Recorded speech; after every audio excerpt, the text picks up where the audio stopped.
Semoga selalu dalam naungan rahmat, barokah, perlindungan serta bimbingan Allah Subhanahu wa taala. Amin Allahumma amin insyaallah. Allahumma inna nas'aluka ilman nafi'a wa rizqan thayyiba wa amalan mutaqabbala wa fatahallahu lana futuhal arifin. Allahumma inna na'udzubika min ilmin la yanfa' wa amalin la yurfa' wa qalbin la yakhsha' wa du'a'i la yusma'. Allahumma ati anfusana taqwaha wa zakkiha anta khairu man zakkaha anta waliyuha wa maulaha. Amin Allahumma amin insyaallah. Masih melanjutkan kajian kita tentang tafsir Ibnu Katsir, sekarang surah Al-Baqarah ayat 54.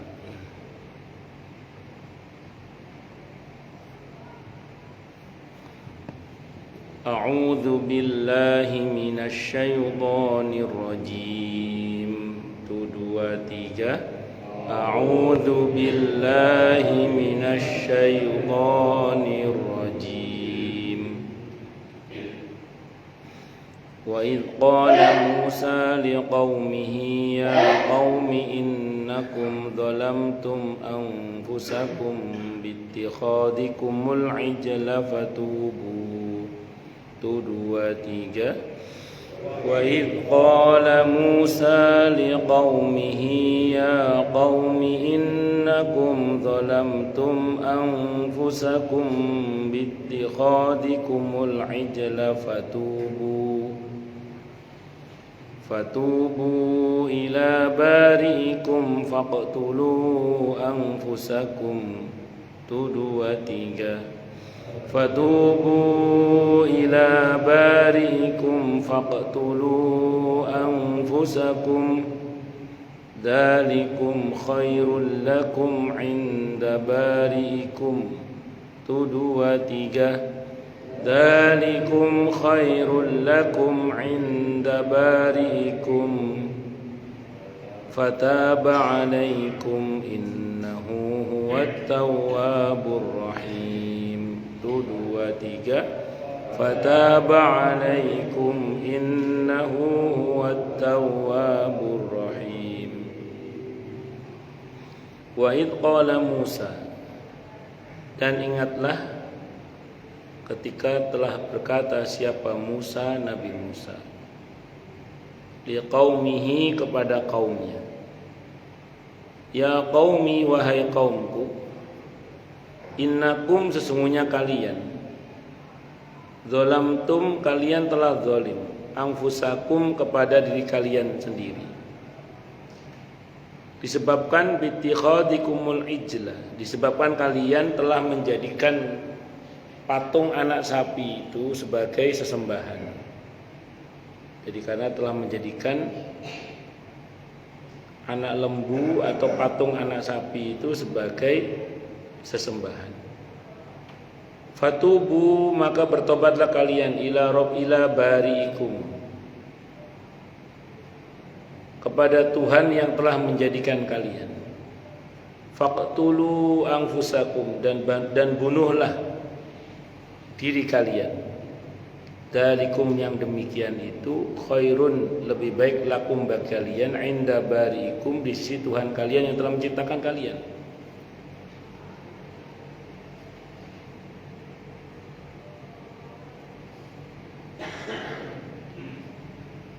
Fataba 'alaikum, maka Tuhan kalian akan menerima tobat kalian. Fataba 'alaikum innahu huwat tawwabur rahim. Sungguhnya dialah Allah yang telah menciptakan kalian, itu adalah zat yang maha penerima tobat dan maha penyayang. Dalam ayat ini disebutkan sifat penerimaan tobat dari Allah Subhanahu wa taala atas kaum Bani Israel yang menyembah anak lembu, anak sapi, tapi dalam bentuk patung ya. anak patung anak sapi yang dibuat oleh Samiri. Al Hasan Al Basri rahimahullah mengatakan, mungkin sebagian kita bertanya, loh, berarti dosa syirik itu diampuni Ustaz ya? Diampuni kalau tobat. Loh, kata di surah An-Nisa ayat 116 ayat 48 katanya tidak diampuni Ustaz. Tidak diampuni kalau sampai mati enggak tobat. Tapi kalau masih hidup sempat tobat diampuni oleh Allah. Mana dalilnya? Kalau untuk kita itu di Al-Furqan ayat 68, 69, 70. Itu kalau kita baca dari ayat 68 surah Al-Furqan itu ada 3 dosa besar sekaligus, syirik, membunuh, zina. Syirik, membunuh, zina.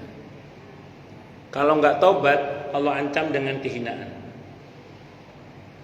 Kalau tobat, apa kata Allah? Illa man taba wa amana wa amila amalan sholihan faulaika yubaddilullahu sayyiatihim hasanat.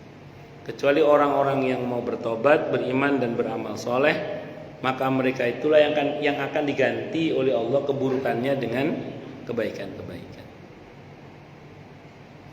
Cara tobatnya bagaimana? Kalau untuk kita, kata para ulama, cukup dengan menyesal, komitmen tidak mengulangi lagi, dan konkret tidak berbuat syirik lagi. Sebagian menambahkan harus mengulang syahadat. Tidak harus depan orang banyak, sendiri aja harus mengulang syahadat. Ada pendapat yang mengatakan harus mengulang syahadat. Karena memang untuk kriteria syirik akbar, syirik besar itu termasuk yang bisa merusak syahadat. Syirik besar itu. Makanya ada pendapat yang menambahkan satu lagi, wajib mengulang syahadat, walaupun pengulangannya itu tidak harus depan umum, yang penting dia bersyahadat. Kenapa? Karena ada perbuatan yang merusak akidah itu syirik besar. Allahu Akbar.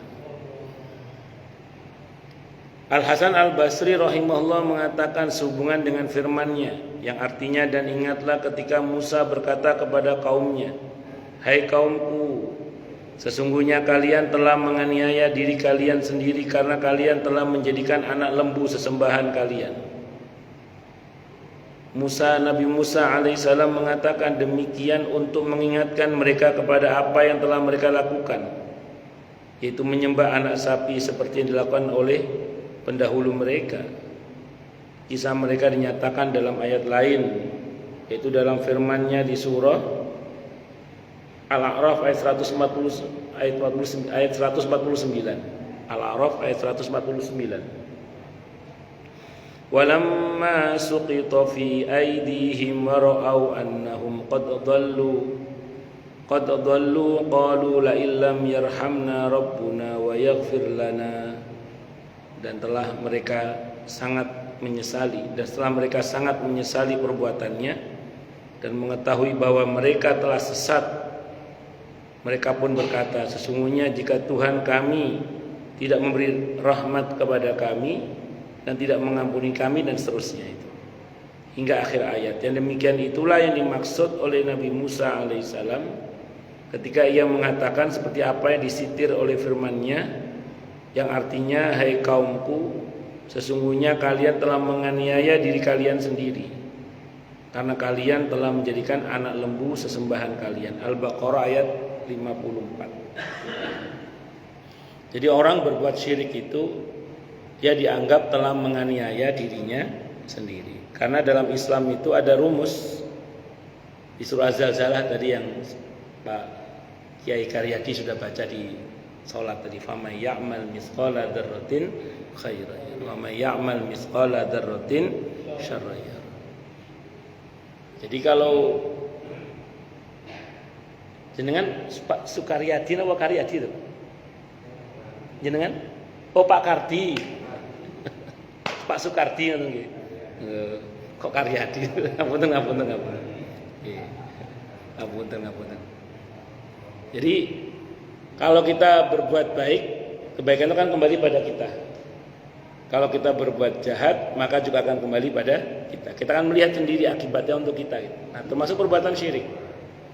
Nah, syirik ini jenis kezaliman yang sangat besar. Kalau bahasanya Luqman kepada putranya di Al-Quran itu, inna syirka la zulmun azim. Jadi bahkan termasuk kesyirikan yang paling besar itu adalah termasuk kezaliman yang paling besar itu adalah syirik. Nah, zalim itu diantara maknanya adalah gelap. Zulmun itu gelap artinya. Diantara maknanya ya. Makanya orang yang berbuat syirik kebanyakan akal sehatnya gelap. Jadi nggak sehat akalnya itu karena gelap, akalnya gelap ya. Dan sekarang bayangkan patung yang nggak bisa ngapa-ngapain itu kok disembah. Itu kan yang dipakai hujah oleh Nabi Ibrahim untuk membantah kaum yang menyembah patung. Ketika semua kepalanya dipatahkan oleh Nabi Ibrahim dan hanya satu yang disisakan dan dikalungi kapak. Ya.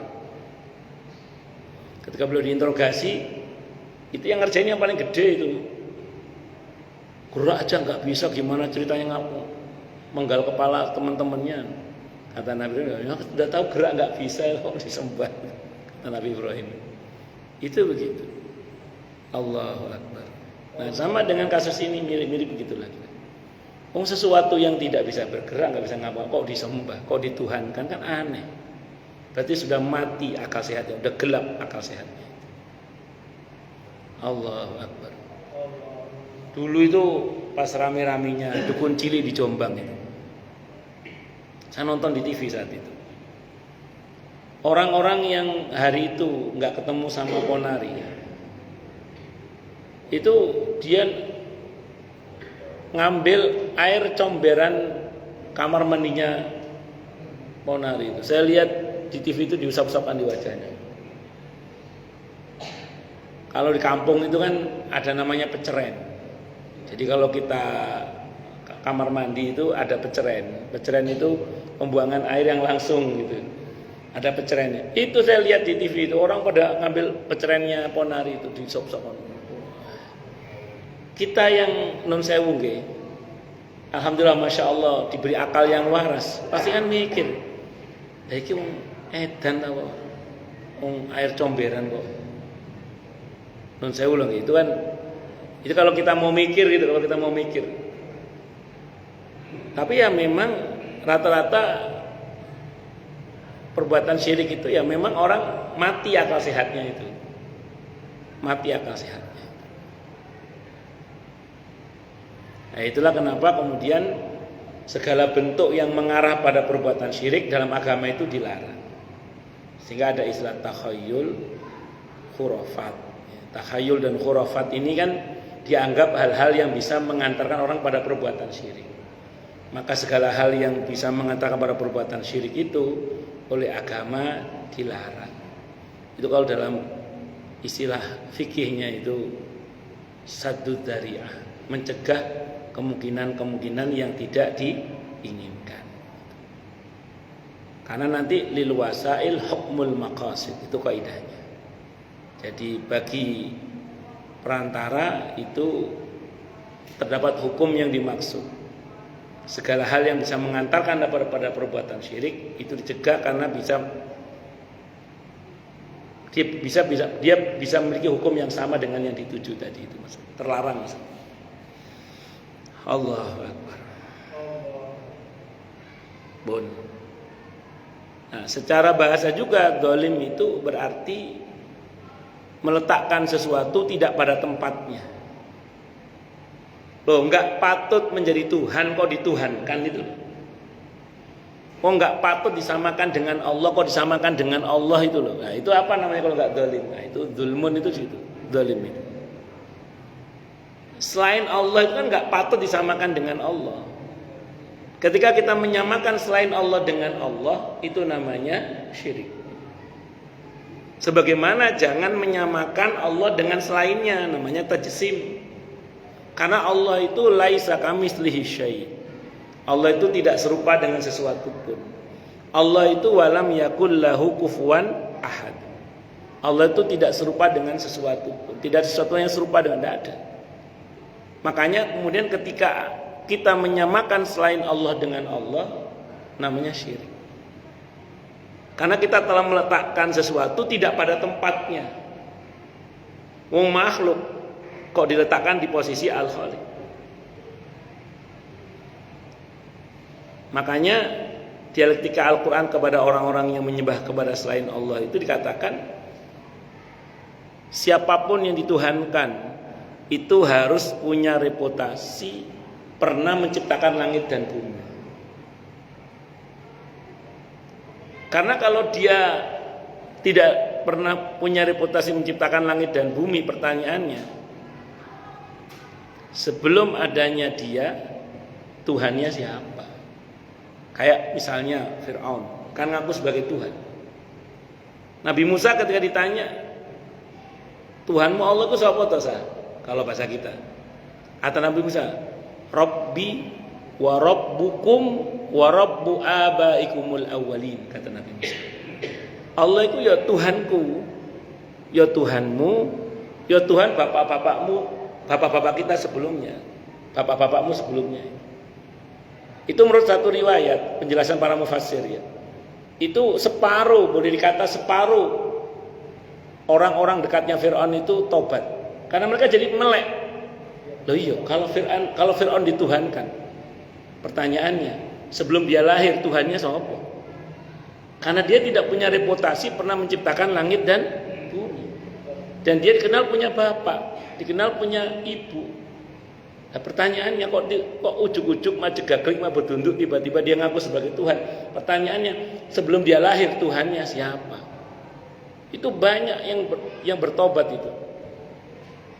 Makanya dikatakan dalam Al-Quran itu ada orang-orang yang beriman kepada Allah zaman Nabi Musa itu, tapi mereka menyembunyikan keimanannya karena takut dibunuh sama Fir'aun. Tapi Allah mengapresiasi mereka. Dan ada hikmahnya juga.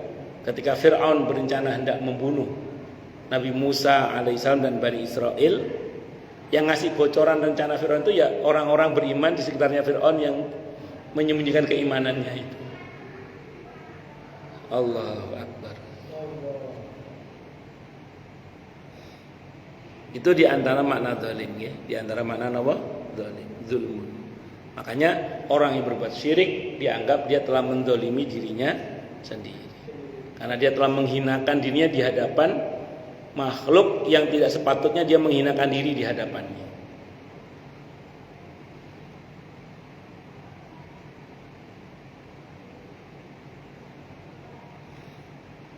Abul Aliyah dan Sa'id ibn al-Jubair. Sa'id ibn Jubair radhiyallahu anhu serta Ar-Rabi ibn Anas mengatakan mengenai makna firman Allah yang artinya maka bertobatlah kalian kepada Tuhan yang menjadikan kalian, fatubu ila bariikum, yakni kepada pencipta kalian. Di antara sifat Allah Al-Bari ada Al-Khaliq, Al-Bari, Al-Musawwir, itu sifat Allah itu. Nabi Musa mengingatkan pada kaumnya agar fatubu ila bariikum, bertobatlah kepada Rabb kalian yang telah menciptakan kalian, untuk mengingatkan bahwa sapi tidak pernah punya reputasi menciptakan kamu. Yang punya reputasi menciptakan kamu adalah Allah. Satu dulu. Itu diajak mikir juga ya. Tadi saya katakan ada Al-Khaliq, ada Al-Bari, ada Al-Musawwir, Al-Asmaul Husna ya. Al-Khaliqul Bari'ul Musawwir. Secara umum maknanya sama ini, pencipta semua ini. Al-Khaliq itu pencipta, Al-Bari itu yang maha mengadakan, Al-Musawwir yang maha membentuk rupa. Sama-sama menciptakan. Cuman substansinya beda. Substansinya beda. Lihat nanti kaitan dengan kalimat ini ya. Kalau Al-Khaliq, Allah yang menciptakan lengkap dengan ukurannya. Allah yang menciptakan lengkap dengan ukurannya. Sehingga semuanya terukur. gunung-gunung di daerah tropis itu diukur oleh Allah kekuatannya dengan ditumbuhkan pohon-pohon yang akarnya panjang, sehingga kalau terjadi hujan tidak longsor dengan izin Allah. Itu sudah Allah ukur itu. Tapi manusia dengan keserakahannya merusak semua itu. Ditebangi hutan itu di atas gunung itu. Terus kemudian tidak lagi ditanami pohon yang akarnya panjang, tapi yang akarnya pendek 0,5 meter.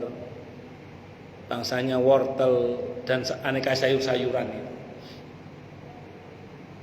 Akhirnya apa? Pas hujan gak bisa nyanggah. Akhirnya longsor. Seperti yang di Purbalingga pernah terjadi itu. Itu saya punya jamaah, punya tanah di daerah situ. Dia bilang sama saya gini, orang-orang situ di Purbalingga itu, yang kejadian longsor itu kalau musim hujan malam gak berani tidur di rumah, Ustaz. Karena mereka tahu resiko perbuatan mereka bahwa akan longsor. Qadarullah terjadinya di waktu duha. Ya, maksud saya yang merusak itu siapa berarti? Manusia. Zaharul fasadu fil barri wal bahri bima kasabat aydinas. Terukur itu al-khaliq. Terjadi sesuatu yang enggak terukur longsor itu al-bari. Al-bari itu mengadakan dari tiada tanpa ukuran, itu al-bari gitu. Nah, kalau manusia berbuat kerusakan, Allah bertindak dengan al-bari'nya. Allah eksekusi al-bari'nya. Melalui al-bari'nya apa? Sesuatu yang enggak terukur lagi, longsor itu. Contoh yang lain. Kenapa ketika terjadi tsunami itu yang di Aceh itu ya, sampai air laut itu naik ke daratan 25 km. Menurut analisa yang pernah saya baca, saya bukan ahlinya, terlepas dari ada apa di balik itu ya, yang pernah saya baca. Oh, rupanya di daerah situ itu pohon bakaunya itu udah ditebang semua. Padahal pohon bakau itu efektif untuk mencegah abrasi laut, satu. Yang kedua, kalau nangkep ikan sering pakai pukat harimau itu loh. Pakai bom itu. Pukat harimau itu. Sehingga banyak terumbu karang yang rusak. Padahal terumbu karang itu diantaranya punya fungsi ngerem. Ngerem pergerakan air laut yang akan tumpah ke daratan. Lah iku gak ono kabeh. Yang merusak siapa? Manusia. Los masuk ke daratan sampai naik ke daratan sampai 25 km. Itu baru tsunami, belum Sunarto itu. Paham ya? Tadinya terukur. Saya ulang, tadinya terukur. Tapi karena apa yang Allah buat ukuran itu dirusak oleh manusia, akhirnya enggak terukur. Lah enggak terukur itu al-bari'nya Allah itu. Tadinya al-khaliq, Allah ukur, dirusak. Terjadi sesuatu yang enggak terukur sudah. Itu al-bari'nya Allah. Allahu Akbar. Kita ini punya fisik sudah diukur oleh Allah. Berapa kekentalan darah yang sehat itu, berapa komposisi darah merah dan darah putihnya misalnya. Sudah Allah ukur. Karena kita sering berlebihan dalam makan misalnya, nonton bola kacang 2 kilo habis sendiri ya, asam urat itu itu asam urat dan macam-macam itu karena kita telah melanggar ukuran yang telah Allah buat itu. Makanya terjadilah apa yang tidak terukur, al-bari itu namanya. Paham ya? Nah, makanya gini, Nabi bisa ngingetin, kalau nggak tobat, hati-hati loh. Allah itu al-bari, kira-kira gitu. Bisa terjadi sesuatu yang tidak terukur nantinya. Sebagaimana sebelumnya kaum Ad, kaum Samud, Ashabul Aikah dan macam-macam. Sebagaimana sebelumnya mungkin ada itu macam-macam. Dihancurkan oleh Allah karena kedurhakaannya. Maka hati-hati loh, kalau kamu nggak tobat, sok-sok terjadi apa yang Sudah terjadi pada kaum-kaum terdahulu yang nggak terukur lagi itu. Ya bayangkan zamannya Nabi Lot itu bumi dibalik. Zamannya kaum Samud, kaum Ad, mereka dihancurkan oleh Allah dengan cara-cara yang nggak terukur lagi lah kalau bahasa kita. Maka Nabi Musa mengingatkan ketika nyuruh tobat itu, fatubu ila bari'ikum, maka bertobatlah kalian kepada Allah yang al-bari, yang sewaktu-waktu kalau kamu nggak tobat bisa Allah eksekusi di luar ukuran. Terus gak terukur, gak peduli. Kalau al-musawwir, Allah yang menciptakan lengkap dengan substansinya, itu al-musawwir. Lanjut. Nah kalau orang gak tobat, hati-hati, bisa terjadi sesuatu yang di luar ukuran, alias gak terukur lagi. Makanya kan gini ya, kalau kita mau cermati itu, ada ujian, ada peringatan, ada adab. Itu kita harus bisa mendiagnosa dengan baik dan benar itu. Karena kalau kita salah diagnosa, nanti ngerinya solusinya dosisnya kurang. Karena ada sebagian orang itu ngerasa diuji aja oleh Allah. Padahal yang terjadi pada dia ternyata bukan ujian tapi peringatan. Terus dia ngomong, ya ini masih diuji oleh Allah, butuh sabar lebih lama mungkin. Loh, ujian kok cuma sabar? Ujian itu gak cukup hanya sabar, dosisnya kurang itu. Terus ini penjelasannya. Seringkali kalau kita bicara ujian, itu kita menggunakan firman Allah dalam Al-Quran di surah Al-Baqarah ayat 155 itu. A'udzubillahi samii'il 'aliim minasyaitonir rajim. وَلَنَبْلُوَنَّكُمْ بِشَيْءٍ مِّنَ الْخَوْفِ وَالْجُوعِ وَنَقْصٍ مِّنَ الْأَمْوَالِ وَالْأَنفُسِ وَالثَّمَرَاتِ وَبَشِّرِ الصَّابِرِينَ. Sungguh kami akan menguji kalian. Pertanyaannya, kalian dalam ayat ini siapa? Kan Allah berfirman dalam ayat itu, sungguh kami akan uji kalian. Pertanyaannya, kalian dalam ayat ini siapa? Rupanya kalian dalam ayat ini, kata para ulama, di antara penjelasan para ulama, adalah yang Allah panggil sebelumnya. Siapa yang Allah panggil sebelumnya? Al-Baqarah ayat 153 itu. Ya ayyuhalladzina amanu ista'inu bis-sabri was-shalah. Innallaha ma'as-sabirin. Orang-orang yang telah beriman, mintalah kalian pertolongan kepada Allah dengan sabar dan sholat. Sesungguhnya Allah bersama orang-orang yang sabar. Dengan kata lain, kalau selama ini kita berusaha menjaga akidah kita, iman kita, tauhid kita, kalau selama ini kita berusaha untuk mendekat kepada Allah, mohon pertolongan kepada Allah dengan salat, dengan sabar. Ada yang menafsirkan sabar itu puasa. Itu namanya itlaqul juz'i iradatul kul. Menyebut sebagai maksudnya aneka ibadah kepada Allah pokoknya. Dan kita mencoba untuk bersabar dengan semua proses itu. Sudah berusaha menata hubungan kita dengan Allah dan berusaha memperbaiki kesabaran kita, baik hubungannya dengan Allah maupun dengan sesama. Kok masih terjadi sesuatu yang tidak kita harapkan? Insya Allah itu adalah ujian. Kalau ujian cukup sabar. Babasyiris sabirin.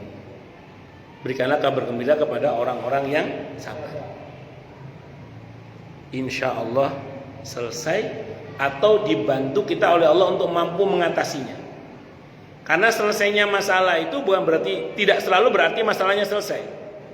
Kadang masalahnya tidak selesai, tapi kita diberi kemampuan untuk mengatasinya. Itu juga bagian dari solusi. Allahu Akbar. Itu yang pertama, ujian. Yang kedua, peringatan. Kalau peringatan ini biasanya para ulama berangkat dari firman Allah dalam Al-Quran di surah At-Taubah ayat 126. Ini teguran Allah kepada orang-orang munafik. Orang munafik itu orang yang hatinya berpenyakit, penuh kedengkian, kesombongan, kebencian, pelit, dan itu orang-orang munafik. Suka bohong, kalau janji suka ingkar, suka khianat. Naudzubillahi minasyarri dzalik. Apa kata Allah ketika menegur mereka? Awala yarawna annahum yuftanuna fi kulli amin marratan aw marrataini thumma la yatubuna wa lahum yadzakkarun. Apakah mereka orang-orang munafik itu tidak memperhatikan bahwa sungguhnya mereka itu diterjemahnya diuji, diterjemahannya. Kalau kita buka tafsirnya, diberi musibah, dipermalukan, diperingatkan, dibuka aibnya oleh Allah dalam setahun sekali atau dua kali. Apa kata Allah? Summa la yatubuna. Kalau bahasa kita gitu itu loh, kok nggak tobat-tobat dan tidak pula mengambil pelajaran. Gitu itu loh, kok nggak tobat-tobat dan tidak pula mengambil pelajaran. Ayat ini mengingatkan kepada orang-orang munafik. Berarti kalau peringatan berkaitan dengan orang munafik yang hatinya berpenyakit. Oh, berarti apa? Kalau terjadi sesuatu yang tidak enak dalam kehidupan kita, kita harus berani muhasabah diri, melihat ke belakang, kemarin saya ngapain ya? Kalau yang terjadi pada kita terkait dengan hal yang nggak enak itu, ini tidak untuk menilai orang lain ya, untuk menilai diri sendiri maksudnya, untuk muhasabah. Kalau yang terjadi pada kita yang tidak enak itu adalah karena sebelumnya kita telah serakah, sombong, angkuh, merendahkan orang lain, ngomongnya nggak ditaker lagi, karena sering bohong, khianat, dan macam-macam aneka kejahatan lah, yang sebenarnya dari kotornya hati itu. Kok karenanya muncul hal yang tidak enak dalam kehidupan kita, jangan GR, diuji. Bisa jadi itu adalah peringatan. Kalau peringatan, kata Allah dalam ayat itu, tidak cukup hanya sabar. Tambah dua lagi, apa itu? Tobat dan mengambil pelajaran. Tidak cukup hanya sabar, harus tobat dan mengambil pelajaran. Harus itu. Kalau nggak gitu nggak selesai. Makanya harus berani muhasabah diri. Kok terjadi sesuatu yang nggak enak? Kemarin saya ngapain ya? Gitu. Kalau itu muncul karena kedengkian kita, kesombongan kita, keserakahan kita, kejahatan kita, kezaliman kita, maka jangan GR itu diuji. Bisa jadi itu adalah peringatan. Saya ulang, kalau peringatan sabar tok nggak cukup. Tambah lagi, harus tobat dan mengambil pelajaran. Yang ketiga, azab. Kalau azab ini ciri khasnya menghabiskan biasanya.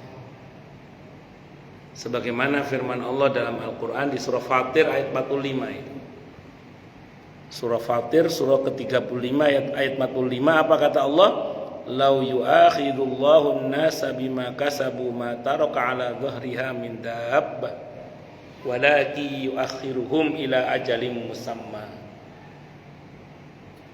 Andaikan Allah berkenan mengadab manusia dikarenakan apa yang mereka buat, niscaya tidak akan tersisa satu binatang melata pun di muka bumi.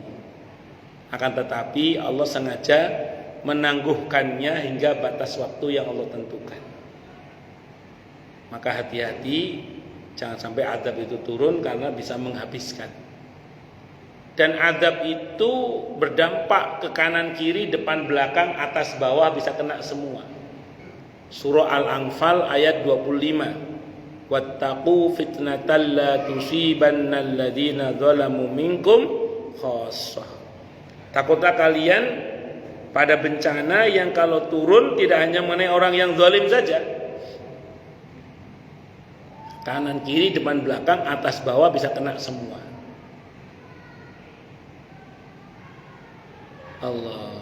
Dan tidak jarang, ini yang kadang mengelabui ini, banyak orang yang terkelabui, terkecoh. Tidak jarang sebelum azab itu turun, Allah berikan dulu kepadanya namanya istidraj. Tidak jarang orang itu sebelum diazab diberikan dulu kepadanya apa namanya? Istidraj.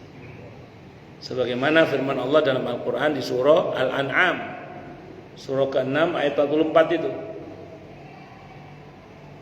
Falamma nasu ma dzukkiru bih fatahna 'alaihim abwaaba kulli syai' hatta idza farihu bima utu akhadnahum baghtatan fa idahum mublisun. Maka ketika mereka mulai melupakan peringatan yang Allah berikan kepada mereka, diingetin, dablek, diingetin, dablek, diingetin, dablek. Kalau bahasa kita, ya wis, lek terus dablek awakmu, fatahna alaihim abwaaba kulli syai'. Kami buka pintu-pintu segala sesuatu. Tambah durhaka, tambah sukses, tambah durhaka, tambah lancar bisnisnya. Tambah durhaka, tambah kaya. Tapi kata Allah, ingat, hatta idza farihu bima utu, hingga ketika dia telah mencapai puncak kebahagiaannya dalam kedurhakaan itu, kata Allah, akhadnahum baghtatan. Kami siksa dia secara baghtatan. Ujuk-ujuk, mak jegaklik, mak bedunduk, tiba-tiba. Fa idahum mublisun, seketika itu dia merasa kaget dan berputus asa. Terus kalau terjadi ini bagaimana? Ini saya ulang tidak untuk nilai orang lain, ya, untuk nilai diri kita masing-masing aja. Kalau terjadi begini bagaimana? Tidak cukup hanya sabar, tidak cukup hanya tobat, tidak cukup hanya mengambil pelajaran, tambah satu lagi, apa? Segera. Sesegera mungkin. Jangan sampai terlambat seperti Fir'aun. Jangan sampai terlambat seperti Qarun. Jangan sampai terlambat seperti Haman. Jangan sampai terlambat seperti Namrud. Jangan sampai terlambat seperti Bal'am bin Ba'ura. Jangan sampai terlambat. Karena kalau terlambat, ngerinya mati dalam keadaan kafir. Na'udzubillahi min syarri dzalik. Atau mati belum bertobat kepada Allah Subhanahu wa taala.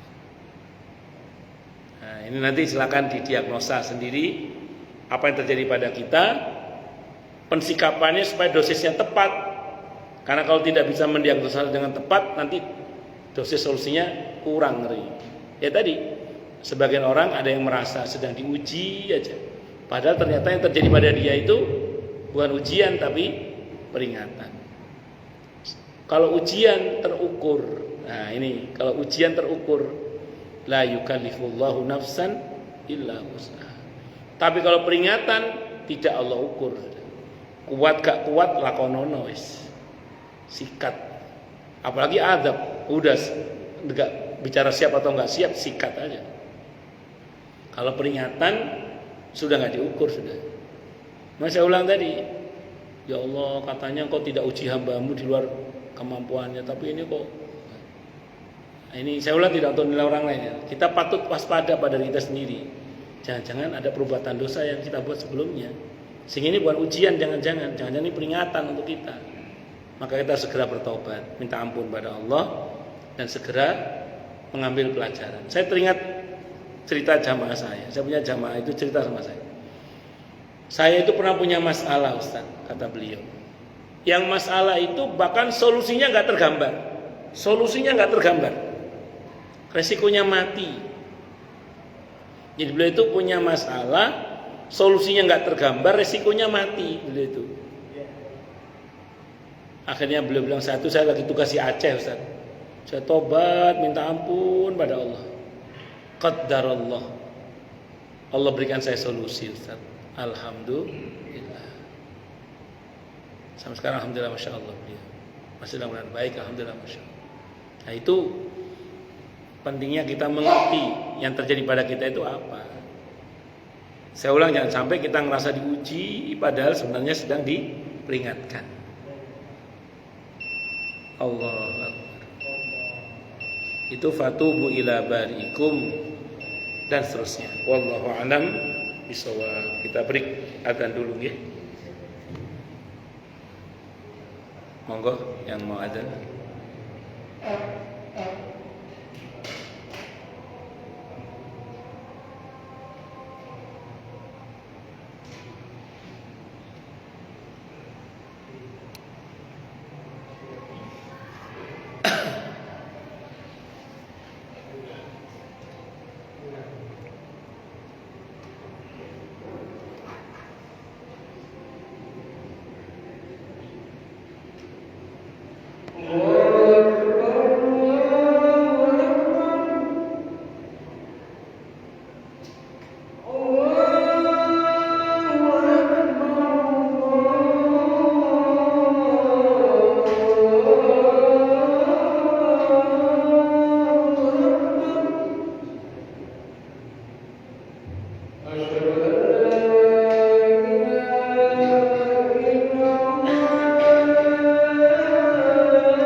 Baik, silakan yang mau tanya, protes, marah boleh silakan.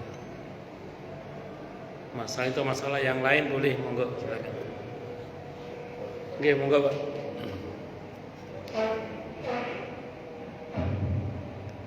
Assalamualaikum warahmatullahi wabarakatuh. Waalaikumsalam warahmatullahi wabarakatuh. Oke.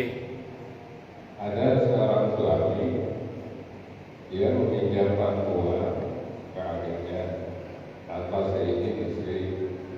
Suatu waktu adiknya dilihat ada tanda bukti pengiriman. Lantas dia mengalir, dimarahin. Dan setelah itu dia ngomong berkata, saya apa? Misalkan suami ini izin sama istri, mungkin dari kasih, bahkan pengalaman yang sudah, dia ikut nagih gitu, intervensi orang istri. Terima kasih. Baik. Pertanyaannya dulu, itu uang siapa dulu? Pertanyaan dulu, uang siapa itu? Ya uang suami. Uang suami. Baik. Saya tambahan lagi Pak. Ini uang suami tentu bisa milik istri, tapi sebaliknya uang istri belum tentu milik suami. Baik. Saya mau terangkan dulu nih. Kenapa saya tanyakan uang siapa itu? Kalau itu uang yang sudah disepakati antara suami istri, ini untuk sekolah anak-anak, disepakati di antara berdua, ini sekolah untuk nanti kuliah anak-anak ini. Terus tiba-tiba ada saudara yang pinjem mau menggunakan pakai uang itu, yang notabene sudah disepakati antara suami istri, itu untuk sekolah anak, untuk kuliah anak. Yang begitu itu tentu suami kalau mau minjemin harus ngomong ke istri, karena sudah terjadi akad antara suami istri bahwa ini nanti untuk kuliah anak-anak, untuk sekolah anak-anak. Itu dulu nggih. Tapi kalau itu memang uang pribadi suami, di mana hak istri sudah dipenuhi, nafkah dan lain-lain, ya ini uang lebih lah dari milik suami, uang lebih. Maka kalau suami ingin meminjamkan kepada saudaranya, tidak harus izin istrinya, tidak harus. Nah, namun gini, karena ini babnya hutang piutang, tetap kalau bisa ada catatan. Sehingga kalau sewaktu-waktu suami meninggal, istri dan keluarga tahu piutangnya suami itu tahu. Ada di siapa saja uangnya suami. Makanya tetap arahan Al-Quran terkait dengan hutang piutang itu diusahakan ada hitam di atas putih atau ada saksi diusahakan. Ini saya ngomong idealnya Pak ya. Tapi kalau kita ngomong secara hukum tidak ada masalah. Kecuali uang itu sudah disepakati antara suami istri, baik nanti untuk kuliahnya anak-anak, ini buat sekolahnya anak-anak, ini buat kosnya anak-anak, ini buat pesantrennya anak-anak misalnya. Ya kalau sudah disepakati. Tapi kalau kan ada uang itu sudah dipos-poskan kan sudah ada. Tapi ada uang yang memang itu istri sudah dipenuhi kebutuhannya. Ini kelebihan suami aja. Kalau itu silakan, tidak ada masalah. Tapi ingat, sepatutnya lah utang piutang itu tercatat. Sehingga kalau sewaktu-waktu suami meninggal, istri tahu piutangnya suami. Jadi suami itu ada uangnya di mana saja dan atau punya hutang kepada siapa saja. Itu satu dulu nggih. Jadi nggak ada masalah secara hukum, Pak. Yang kedua begini. Di dalam harta suami ada hak istri, betul. Di dalam harta istri tidak ada hak suami, betul. Saya ngomong hukum dulu ya. Karena suami ada kewajiban menafkahi istri, sementara istri tidak ada kewajiban menafkahi suami. Makanya dalam fikih Islam, kalau istri tidak mampu, suami kaya, suami tidak boleh memberikan zakatnya ke istri. Kenapa? Karena kewajiban suami menafkahi istri. Tapi kalau istri yang kaya, suami yang tidak mampu, suaminya miskin misalnya gitu ya, istri mau ngeluarin zakat mal, boleh, kalau di fikih boleh seorang istri itu memberikan sebagian zakatnya kepada suaminya. Kenapa? Karena tidak ada kewajiban istri kepada suami untuk menafkahi. Nah sifatnya kalau misalnya mohon maaf, misalnya ada di antara suami yang tidak punya kemampuan untuk menafkahi, hari-hari malah kasih istri, itu bukan kewajiban istri sebenarnya, itu semacam tabarruk, istri berbuat baik kepada suami lah. Jadi istri berbuat baik kepada suami. Kalau suatu saat istri ngambek, nggak ngasih jatah ke suami, nggak berdosa. Kenapa? Karena tidak wajib nafkah itu. Tapi kalau suami walaupun ngambek kepada istri, kalau bab nafkah tetap harus ditunaikan karena itu kewajiban. Kalau nggak ditunaikan padahal dia mampu, berdosa seorang suami itu. Makanya kalau kita baca dalam fikih sunnah itu saya baca itu, kalau ada suami meninggal, kan sebelum dibagi waris kan dihitung hutangnya. Di antara hutangnya suami itu apa coba? Hutang nafkah. Kalau dia punya kewajiban menafkahi dan istrinya tidak pernah merelakan, sementara dia tidak pernah menafkahi istrinya, itu dihitung hutang itu. Dihitung hutang. Sehingga sebelum dibagi waris, tunaikan dulu hutang nafkahnya itu. Nah, melalui harta suami itu di fikih itu. Wallahu a'lam bishawab. Ngoten nggih? Nggih. Monggo yang lain silakan Pak Partio.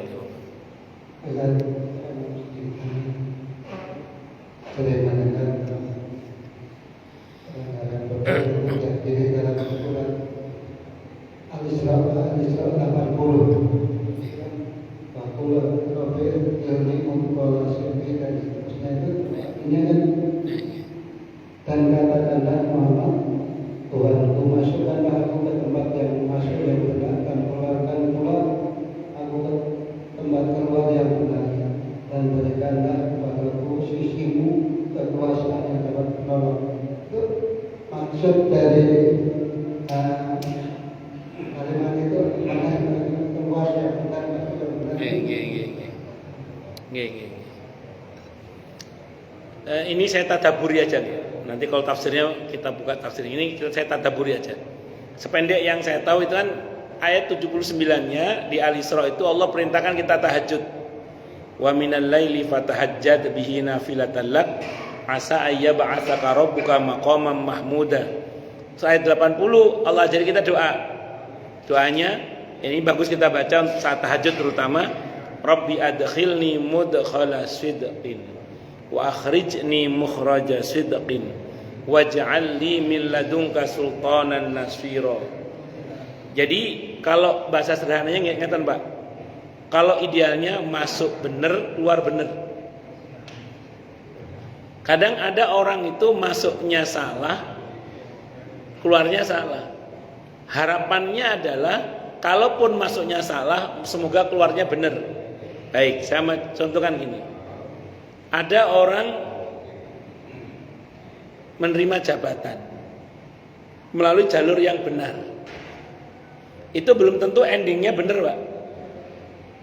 Berapa banyak orang yang 2 tahun yang lalu dipanggil yang terhormat, sekarang dipanggil yang tersangka misalnya. Berapa banyak orang yang 3 tahun yang lalu dipanggil yang mulia, sekarang dipanggil yang terpidana misalnya. Itu namanya keluarnya nggak benar itu. Na'udzubillahi minasyaitonir rajim. Makanya harapannya masuk bener, keluar bener.